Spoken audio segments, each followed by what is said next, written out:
Good evening. You're on the smoking section with Stephen Helfer, and tonight we have fellow Cambridge Citizens for Smokers' Rights member David Ajemian. David, Good to be here, Steve.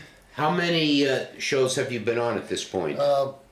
Maybe 4 or 5. Really? Good, good. Yeah, they get better every time, In what Yeah, respect well, do they get I better? feel more relaxed and Good. like we know each other better, and You mean we know each other, in our TV personas? yes, it's good to develop a TV persona, I think, Well, last week I had a shock jock on. He used to be a shock jock here on CCTV, and had a very tumultuous show. A lot of profanity. But yeah, I think I heard about that. Yeah, Oh, and was he like a DJ or just like a talk show host? he used to have a talk show here on CCTV. Oh, And he actually has participated in some smokers' rights activities, even though now he's really down on smoking, even though he continues to smoke. So he's what we call a self-loathing smoker, but he's a very strange person. Roger, is that his name? Roger Nicholson, yes, and very famous in CCTV land. And we got a whole bunch of telephone calls. It was amazing. It's right. Well, it shows you amp up the energy level, and people want to contribute more. Well, yeah, what I was surprised about how many people must have been either watching the show and not calling, or I just don't know how or why Roger comes on the show and all of a sudden the phone is ringing off the hook. Because you haven't been putting up the number, it seems, on occasion. Am I right? Well, sometimes not, but I often put up the number, so tonight I put up the number and we'll see what happens. Now, let me ask you, have you met Jeff Yelenesian? Yes. Where did you meet him? I met him at a hearing at the State House. Yeah. Maybe, I don't know, a year or two ago. He's the owner, or actually his mother owns it, Brennan Smoke Shops, and they have about 6 or 7 outlets.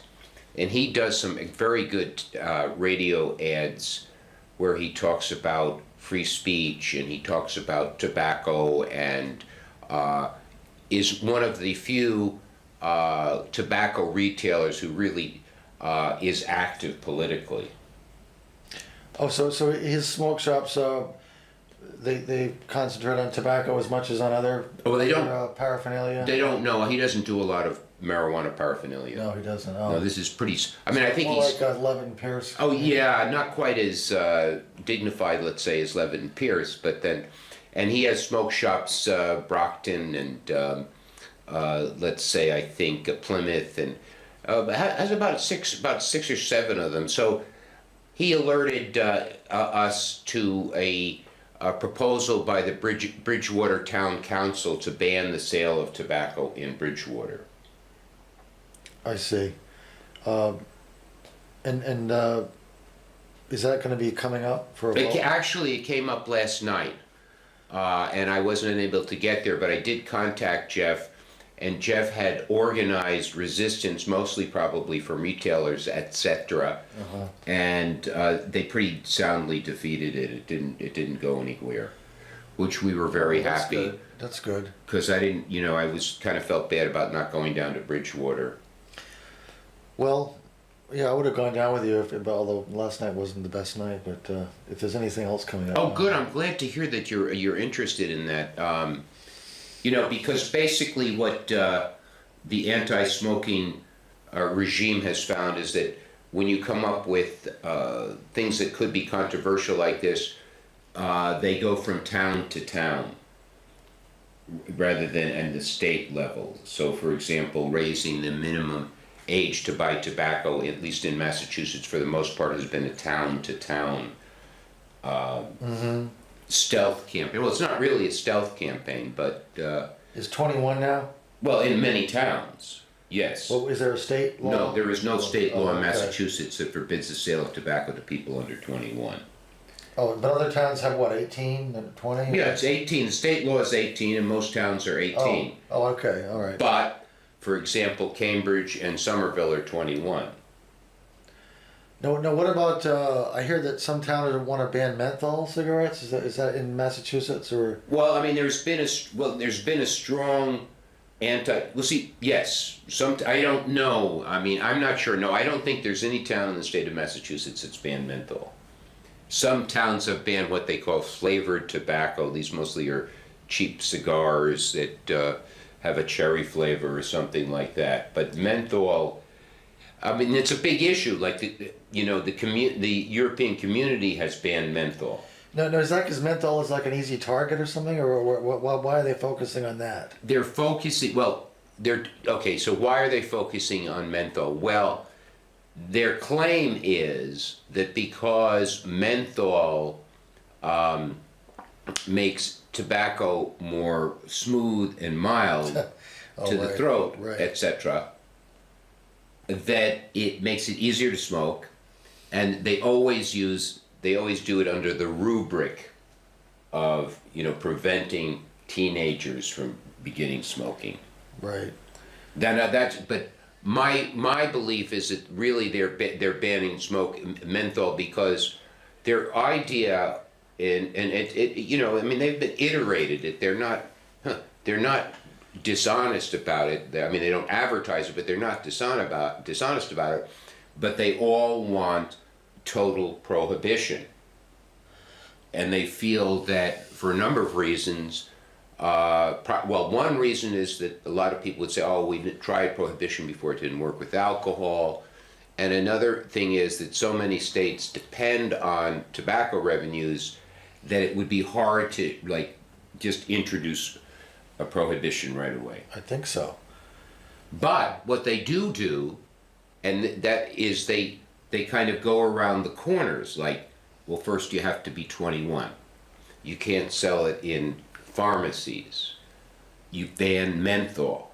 So I mean, you're narrowing it incrementally until finally, you're able to introduce total prohibition, and it's no longer such a big thing. Would you say the anti-smoking movement, when it gets to that level of intensity, that it's being spearheaded by a rather small minority I mean, in other words, the governments you would think wouldn't have much of a problem with it, considering all the revenue that No. And is this a very intense minority of people worldwide who are really pushing for these measures? I think it's a lot of people. Okay. I think, I don't mean, when you say an intense minority, I mean basically everything comes from an intense minority. Right. Well, and then they have. I mean, everything comes from an intense minority. The majority of people don't get that involved in political actions, period, so. Right, but it would be interesting to see, like in a typical town, when one of these measures comes up, who are the, is it the public health officials? Yes, it's usually the public health officials, and they're being zealot who they're being prodded by anti-smoking zealots, and they're being prodded by anti-smoking zealots, and the Public Health Commission wants to exercise its powers, like most human beings want to exercise its powers, but you have what you might call a technological scientific elite globally, which is concentrated in organizations like the World Health Organization, Robert Wood Johnson Foundation, Bill Gates Foundation, Bloomberg Foundation, Michael Bloomberg Foundation. Mm-hmm. These people are all contributing fantastic sums of money in terms of affecting public policy. And one of their goals is none of these organizations really, the World Health Organization wants to have a world with no tobacco. Right. So it is an intense minority, but everything is an intense minority. No, I know. I mean, you can take any issue that's been thrust onto the public through minority groups. It's unpopular. Well, the public doesn't. They may not win. They couldn't win over the majority of people. But it's. Well, it may or may not. But the point is, I don't think. nothing happens by the majority of people. The majority of people go on about their lives, take a somewhat of an interest in politics, but just like Margaret Mead said, that never underestimate the power of a small group of committed citizens to change the world. Right. And then she goes on to say, indeed is the only thing that ever has. I usually think of that quote in more positive terms. Right, I think of it in more positive terms too, but, you know, I mean... But in other words, my point is that Smokers cough. if you took all the people who smoke in the state of Massachusetts, right, and tried to get them to form a block against this minority of people, democratically they should prevail. Oh, they would, no question it would prevail. I mean, no question. Yeah, it's really discouraging. Well, I don't. Well, you know, there's a lot to be discouraged about. You know, I mean, but that's a fact. I mean, it is what it is, as Bill Belichick says. Do you expect that tobacco may be banned in your lifetime? No, I don't. As a matter of fact, no, I don't. Yeah. But I'm more optimistic about it than that. Much more optimistic. I mean, but I don't know that for a fact. In fact, I always hesitate to. I'm not Nostradamus. It's hard to predict. You know, I'm not Nostradamus. You know, people like to say, well, the anti-smoking movement has been on a roll, you know, and if you look at it, they have a great deal of momentum.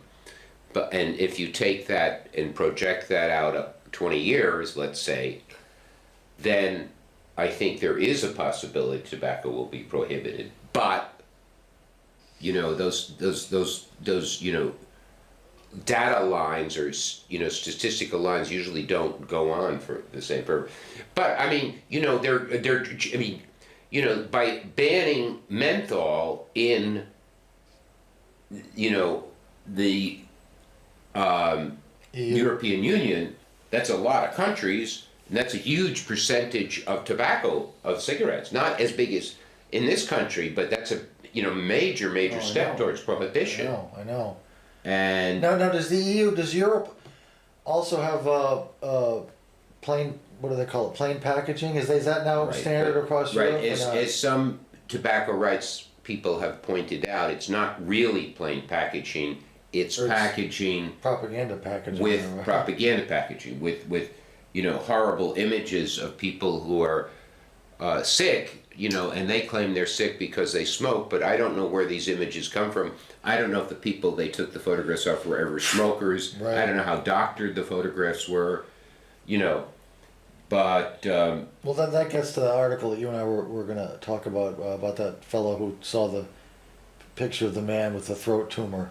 Oh, right. Yes, that was really interesting. Yeah. It was interesting how he made that this is an article that it's been posted on our Facebook page on the visitor post section called Mr. Throat, and it's by a long-term smoker who really who has loved it all his life, but talks about you know, how this image got him thinking about his own smoking, and it's like a meditation, on.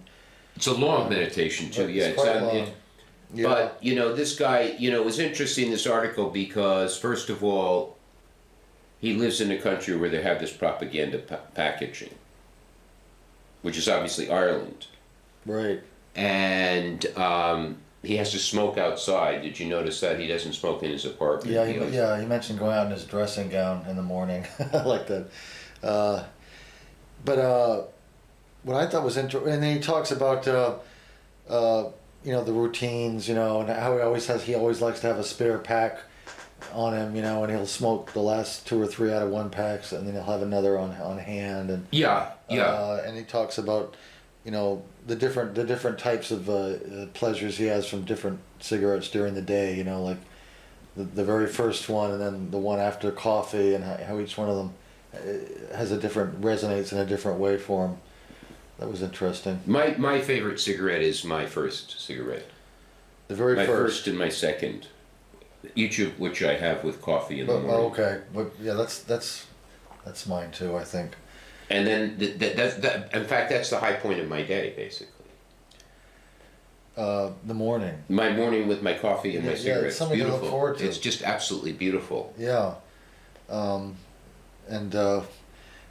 then my last cigarette of the day, very often I'll smoke a cigarette and read a book before going to sleep. And it's very peaceful. And, I think that tobacco helps me digest the book better because I think it improves my cognition. But it does help I find to have it with like coffee or a glass of wine or a drink. It's sort of like a palate. It's sort of It goes very well. sometimes I find if I smoke without anything at all, it can be a little bit harsh. Yeah, sometimes. Sometimes. And do you ever do you find that smoking kind of is a nice way to stop eating? It doesn't affect my appetite really. No. Because it's a way to punctuate a meal, like you have a cigarette and you don't want to. Oh right. Yeah. Do you notice that smoking reduces your appetite? No. It doesn't. Noticed. And it hasn't really reduced my weight either. Really? As some people seem to claim. Yeah. But of course, it may be keeping my weight, steady for all I know.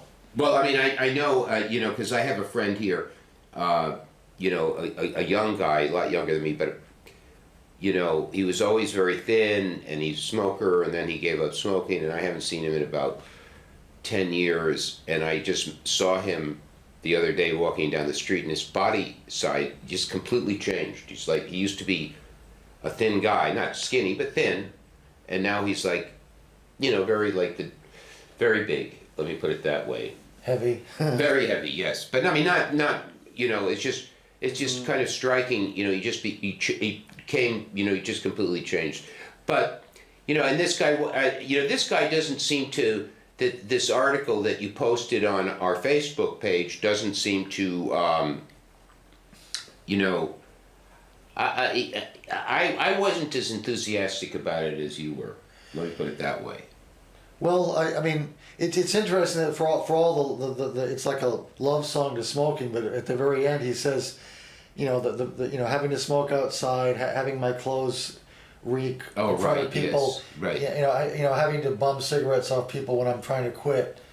Somehow those factors, were enough to get him to stop. Well, I mean, it also does. I mean, the overall, the article. That doesn't. It's first of all, I thought it was way too long. I mean, God Almighty. Well, I mean, I find a lot of stuff on the internet, essays and that sort of thing. They just go on and on and on. They don't. I think hard copy essays usually you have an editor saying, all right already. I mean, we're not going to give you that much space. Whereas on the internet, people seem to just write interminably. Right. Well, I mean, have you noticed that by any chance? I do, especially with certain articles I read on maybe politics or religion. They some of them can. They don't seem to, you really need to get down to it and, spit it out, I think. And But why is it you say this article? What word did you use? It was a little bit self-loathing. I would. What is the word? You said depressing, maybe, or not that positive, maybe is what you said, or. Well, I mean, I don't think he presents smoking in a particularly attractive light. I mean, he says he loves it, but he doesn't really say what he likes about it.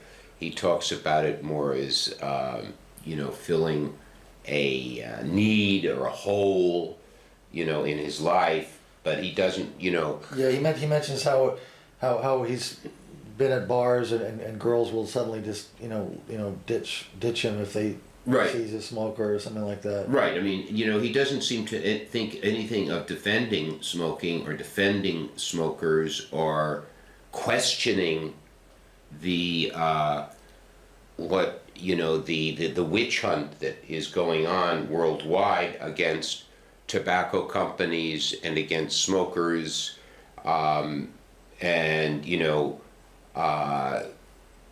he doesn't seem to question that, or he made one interesting point. He said nicotine is supposed to be a stimulant or something, but then he said it's a relaxant as well. Did you notice that? I was confused. I don't remember that.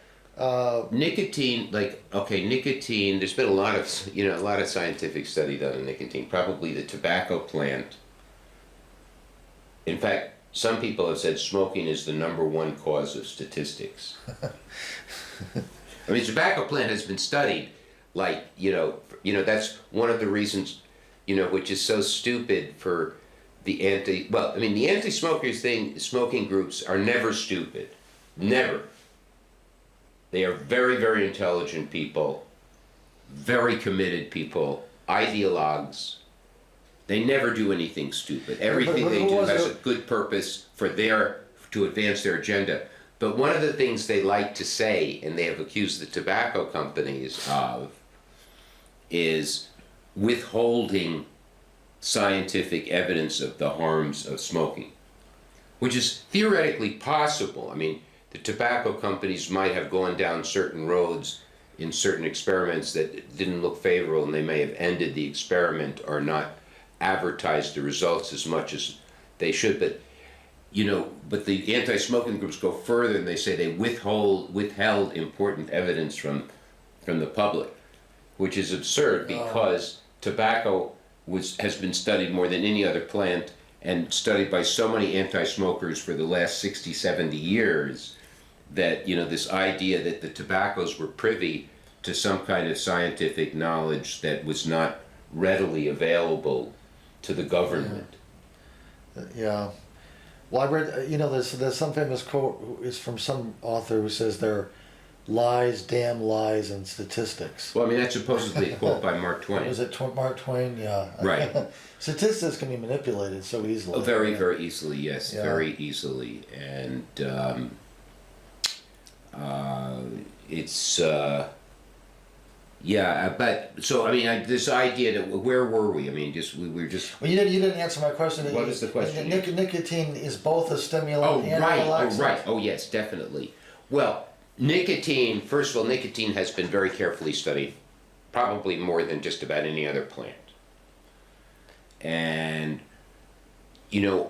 like you have pharmaceuticals. Okay. Now, pharmaceuticals are very unlike plant medicine. Pharmaceuticals are very, very dull, blunt weaponry, so to speak. So, for example, you have a pharmaceutical sedate you, or a pharmaceutical will stimulate you. A pharmaceutical will increase your appetite. Nicotine, which is a plant, which is from the plant, the tobacco plant primarily, it has a paradoxical effects. And a lot of plants, many subtle effects. So nicotine can be both a stimulant and a relaxant at the same time. So, for example, nicotine can stimulate you in the morning, or perhaps help you drive a car, but at the nighttime it can relax you. So, unlike pharmaceuticals, so right. it's to call it a stimulant, to call it it's not great. Yes, it can stimulate you or it can relax you. Can do either or both. Yeah. Depending on the time of day and depending on what you like and what you want. So. As can snus too, right? Well, snus is tobacco. Right. I tried some the other day at that lecture we went to, and I noticed. Oh, did you really? It does give you. I found that almost more stimulating than a cigarette. Intellectually stimulating, or yeah, right. Bit. Really? Well, I mean, I miss my snus, especially when I do my program. I'm gonna have to try some of that. What do they sell out at Levitt? Levitt and Pierce, yes. Levitt and Pierce, yeah. And do you tried it down at Mohegan Sun? Did you notice anything at Mohegan Sun? In terms of snus? I did. Well, yes, I did notice. Yeah, but I also noticed that it burns a little bit when I noticed maybe, or it has a little bit of a stinging sensation. I've not noticed that myself. In my throat. I don't know. In your throat. I've not noticed that myself, but I mean, snus is very good. Very, very good. I mean, I think snus, I think there's a hierarchy in tobacco, and I think, I think, for example, well, I don't know about where I put snus, but I think, pipes and cigars are really a more satisfying way of smoking than cigarettes. A cigar, I find a cigar, a cigar is just what it does in terms of concentrating the mind is just, I think you have to be kind of aware of it. I think like the first time you smoke a cigar, you won't notice it. But if you smoke them and you acquire, a kind of, I find a cigar to be amazing. Yeah. Amazing. In fact, I know someone who wrote a book on tobacco, and I can't remember his name right now, and he thinks that one of the reasons Ulysses S. Grant was able to defeat Robert E. Lee, speaking of controversial subjects, was that because Grant was a cigar smoker. As was Churchill. Yeah, right. And, you know, Lee was a non-smoker, I believe. And of course, Adolf Hitler was a non-smoker. No, yeah, notoriously, yeah. A notorious non-smoker, right? You know, exactly. And I bet, yeah. I mean, a cigar can pull you together like nothing else. I've tried them. Yeah, they probably some of them are more mellow than others, right? I'm not very knowledgeable about cigars. There are many different kinds of cigars, and of course, yeah. You do smoke the pipe too, don't you? and I do a lot of different things. And Brennan's Smoke Shops, you know, everybody should buy their cigars and cigarettes there. And of course, Levitt and Pierce, Paul McDonald, who's been on our show, been a very exciting guest. Well, David, you know, we've kind of used up this 27 minutes. Yeah, that went well. Thank you for watching the Smoking Section with Stephen Helfer and David Ajemian. Thank you. There we